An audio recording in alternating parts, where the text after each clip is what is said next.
Many years ago, I used Craigslist to find a room to rent. I wanted a house where I could share the rent with one or more roommates. It took about a week to find the right place, and I made several phone calls to the owner before I was ready to move in. The owner, who was going to be my roommate, seemed like a nice, normal guy who was around my age. He told me a lot about the house and what it was like to live there, and I felt we got along well. Everything seemed perfect, and I was really excited. I didn't have a lot to move, so I packed everything into the trunk of my car. A few days later, I drove for 30 minutes to my new home.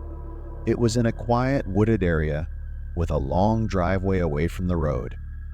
But when I arrived, it wasn't what I expected. The house was very old and made of wood. I knew the owner had gotten it from his parents, but it looked like it was at least 100 years old. The pictures I saw on Craigslist showed a modern inside, so I thought they had done a lot of work to fix it up. I left my stuff in the car and walked up to the door to knock. Aaron, the owner, answered and showed me around. The outside of the house didn't look great, but the inside was really nice. It was clean, well kept, and looked like it had been fixed up recently. I was very happy with everything and decided to move in that night. Several days went by without any problems. It didn't even feel like I found this place on Craigslist. It felt like I was just living with a friend. Aaron worked in town, so he was gone a lot, while I worked from home and had the house to myself. Well, not the whole house. There was one door that was always locked. I knew it wasn't my business, so I didn't ask Aaron about it. But I couldn't help but wonder. It was probably the basement door, which was strange because he said the house was only one story and didn't mention a basement at all. A few days later, something strange happened. Aaron came home with fast food for dinner and then went to bed early because he had work the next day. I stayed up a little longer and then went to bed too. While lying in bed, I had a hard time falling asleep. There was no reason for it. It was just one of those nights. After a while, I heard Aaron's bedroom door open. I was listening because I had nothing else to do, but I didn't hear any sounds. I waited for 2 or 3 minutes, and then I heard him walking slowly down the hall toward my door. Just as he passed by, he stopped. I heard the floorboards creak, and then the door thumped softly, like he was pressing against it. He stood behind the door for a while. I'm not sure how long, but then he walked away, not back to his room, but down the main hallway. I heard a door open and close. I didn't know what to think. It felt really strange and creepy, but I had known Aaron for a bit and didn't think he was a weird person. But what was he doing, and where did he go? I stayed awake as long as I could, hoping to hear him come back, but he never did. Over the next few nights, I noticed a pattern. Every time I went to bed, about 30 minutes later, Aaron would open his door, stand still for a minute, then walk to my door, stop again, and go into the locked door. He never slept in his room. He always slept somewhere behind that strange locked door. It felt really creepy because it seemed like he was trying hard to keep a secret from me. One night, I decided I was going to find out what was going on because I was starting to feel unsafe. I went to bed and waited for Aaron to do his usual thing. He opened his bedroom door and walked over to mine.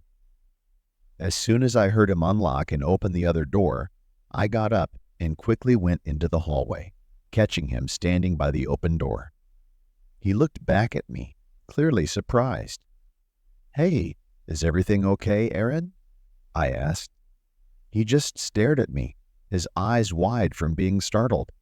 "Why do you keep going to that door every night?" I broke the silence, getting impatient. We stood on opposite sides of the long, dark hallway, but I could tell something was wrong with him. We stared at each other for a moment, and I took a step closer. As soon as I said his name, he ran around the corner and straight to the back door, opened it, and kept running into the trees. I looked out the back door and saw him disappear into the dark woods. I was shaking, scared by what just happened. I couldn't find the words to explain the confusing thoughts racing through my head. I closed the back door, grabbed a knife from the kitchen, and walked over to the door Aaron had opened. It was a basement, but there was no light switch, and it looked like it hadn't been fixed up like the rest of the house. The walls were old and falling apart. I thought about whether to go down there. I was really curious, but also very scared. The longer I stood there, the more afraid I felt. I turned and ran back to my room, packed everything I could into 2 suitcases, stuffed them in my car, and drove away, never looking back. I never talked to Aaron again, and he never tried to reach out to me either. I didn't know what was happening with him or what he was doing in that house, but I didn't want to get involved. After a while, I forgot about it, but almost 5 years later, I started to wonder about it again. I looked up the house online and found some strange things. It had been torn down years ago. There was an article from 5 years ago, a few months after I left, saying that the house was abandoned. This made me think that when Aaron ran away that night, he never came back. I kept reading, and it said the house was torn down because of what they called criminal findings. It didn't explain what those findings were. This really disturbed me for a few weeks. Things like this probably wouldn't happen now, but you can never be too careful.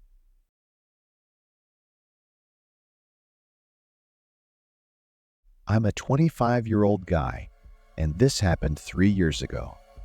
I had just signed a lease for a small house in my town. I'd been living in an apartment for a few years, so I didn't have much furniture or big decorations for my new place. I had a nice couch and a TV stand, but I only had a small TV that I wanted to put in my bedroom because it was so tiny. Since I didn't have a lot of money, I looked on Craigslist to find a bigger TV for my living room. I saw some nice flat-screen TVs there, but they were all too expensive and really nicer than what I needed. I just wanted a big TV to fill up the space in my living room and didn't care much about how good the picture looked. Finally, I found a TV that looked good for me. It was cheap, big, and said it worked well. It was an old flat-screen TV, probably about 10 years old. Today, it wouldn't even be called a flat screen because it's about 3 to 4 inches thick and very heavy. I emailed the owner and kept looking for other TVs, hoping everything would go well with that one. The next morning, I got a reply. The owner, who called himself Mitch, said he would be happy to show me the TV whenever I could come. I don't know if I read it wrong or what, but he seemed really excited about it, which made me a bit uncomfortable. But I thought maybe he was just a cheerful old man or something.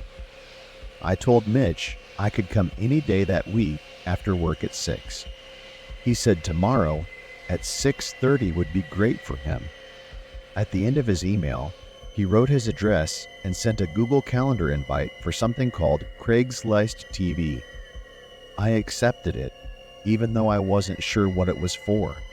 It wasn't something people usually do, but it didn't really bother me. I cleared out my truck and the next day went to work. After that, I drove straight to Mitch's house.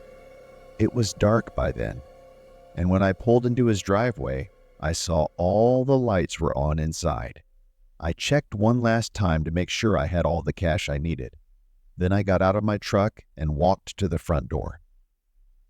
As I got closer, I saw that the front door was partly open. There was no screen door, just the main door.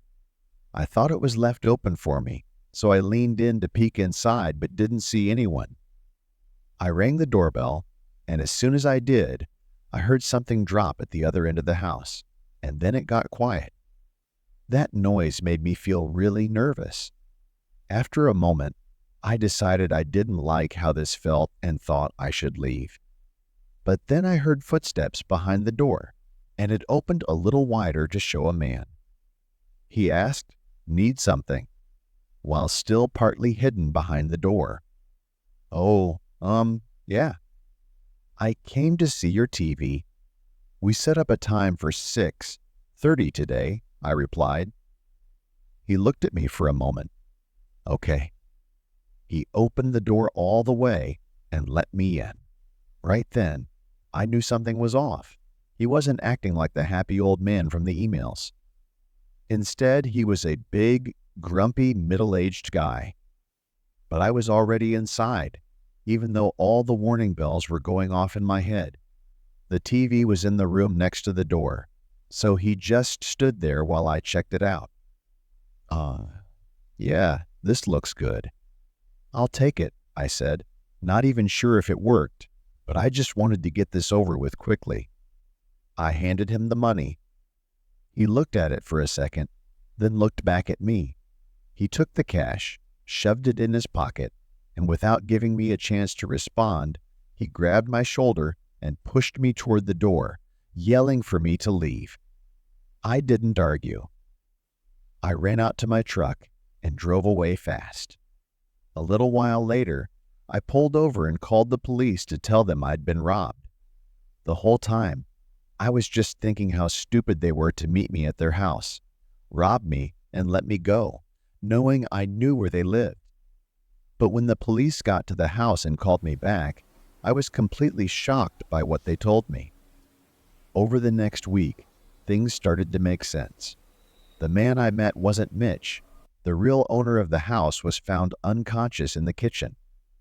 Luckily, he survived, but he had some serious injuries.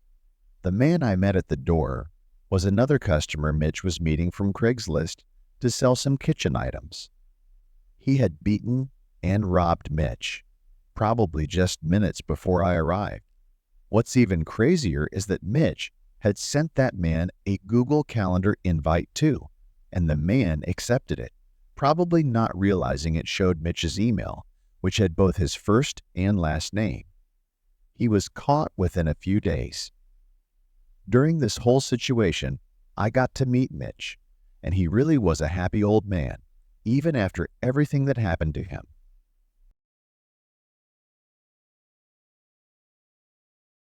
I was using Craigslist to sell some old stuff I didn't need anymore. I was planning to move soon, so I wanted to sort out what I wanted to keep and what I didn't. That's when I found my old power tools. They were still good and worked well, but I had bought new battery-powered ones recently.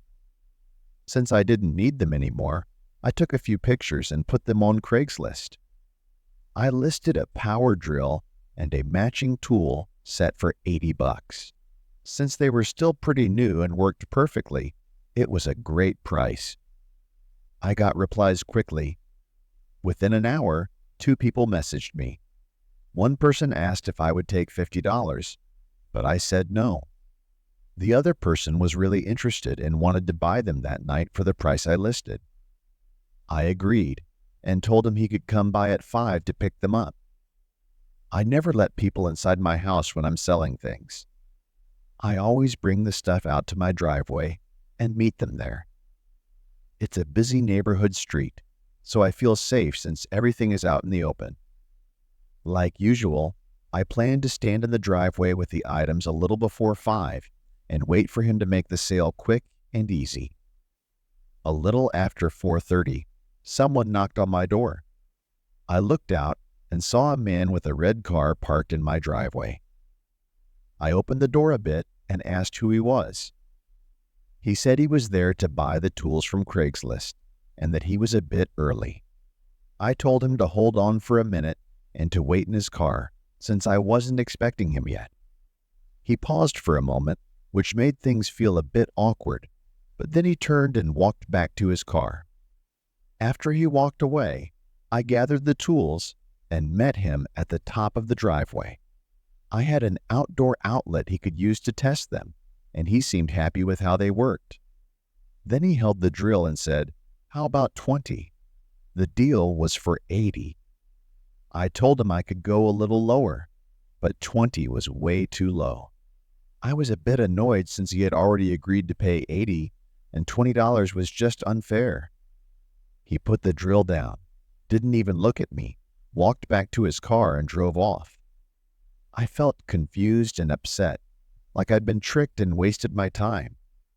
I took the tools back inside and tried to move on with my night, trying not to get too bothered by it. It was really just a small inconvenience, or at least that's what I thought. A couple of hours later, I passed by my front windows and saw that same red car parked a few houses down the street. I looked closer, trying to see if it was the same man, but the car was empty. There was no way to be sure. I told myself it was just a coincidence and went on with my night. Another hour passed. I was just relaxing, making food and watching TV when someone knocked on my door. I felt a bit uneasy, but decided to ignore it, hoping they'd leave. My first thought was the man from earlier. After about 30 seconds, there was another knock. "Hey, it's me." I decided I'll take the tools.